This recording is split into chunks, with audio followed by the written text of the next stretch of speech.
All archaeological research starts by choosing the topics and regions that interest us.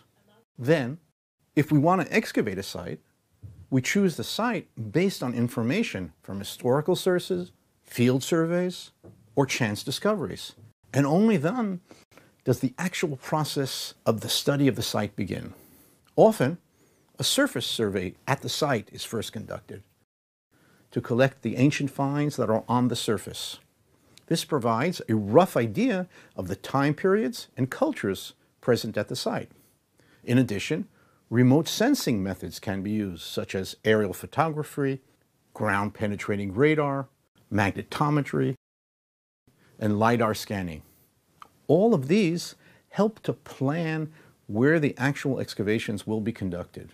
The excavations are carried out in carefully delineated excavation areas, most often with the squares separated by balks, that is, the unexcavated sides of the squares. Each area has a specific staff of archaeologists, who are the supervisors, and a team of students and volunteers. And each area works on different questions, problems, and aims.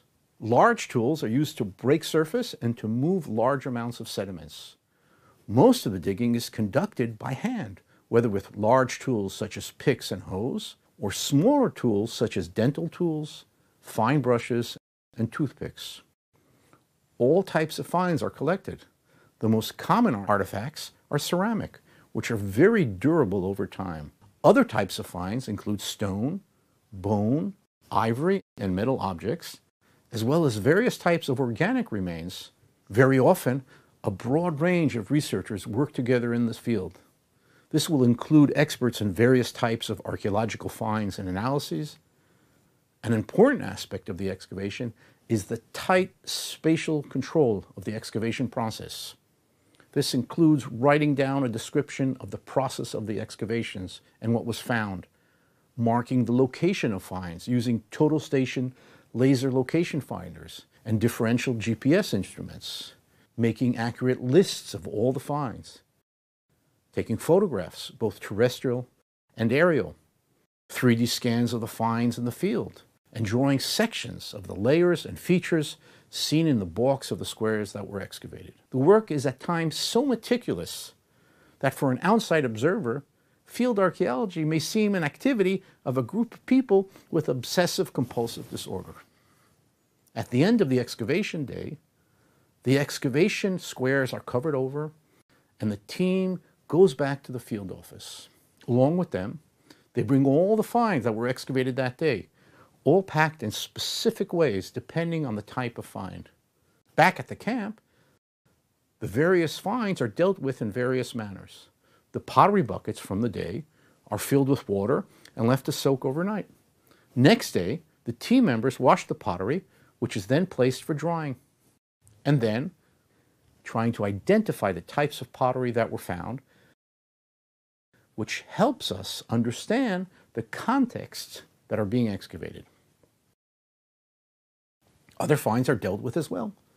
Bags of sediments from the various contexts are checked for charred botanical remains by putting them through a flotation machine, which separates between the botanical remains and the sediments. Archaeobotanists then examine the finds under a microscope to identify the types of plants from each context.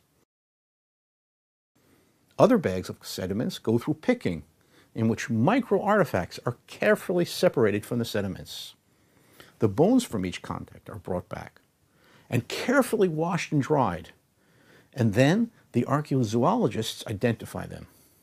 And at the same time, the field staff write summaries of the day's work and enter data into the online database of the project. Towards the end of the excavation season, the areas are carefully cleaned. Both ground and aerial photographs are taken, the latter often done by drones. And at the very end, the areas themselves are covered over with special protective tarpaulins, which stay in place until the next season. As the excavation season ends, the finds are taken back to the home institution. Pottery from selected contexts is spread out, and the pottery restorer tries to carefully restore pottery vessels from these contexts. Other finds are drawn and photographed And in some cases, 3D models are created of the objects. Specific finds of different classes are sent for analyses. Some of these analyses are conducted in the excavation lab, while others are sent to labs and other institutions. The different types of finds are studied by the different experts who all prepare reports about these finds. Pottery experts create typologies of the pottery.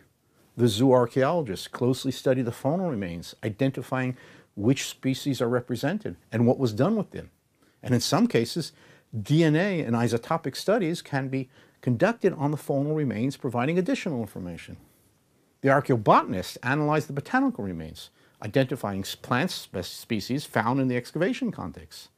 Some of the carbonized remains are sent for carbon-14 analysis to provide dates of these samples. These and many other types of analyses provide a wealth of data on the finds from the excavation.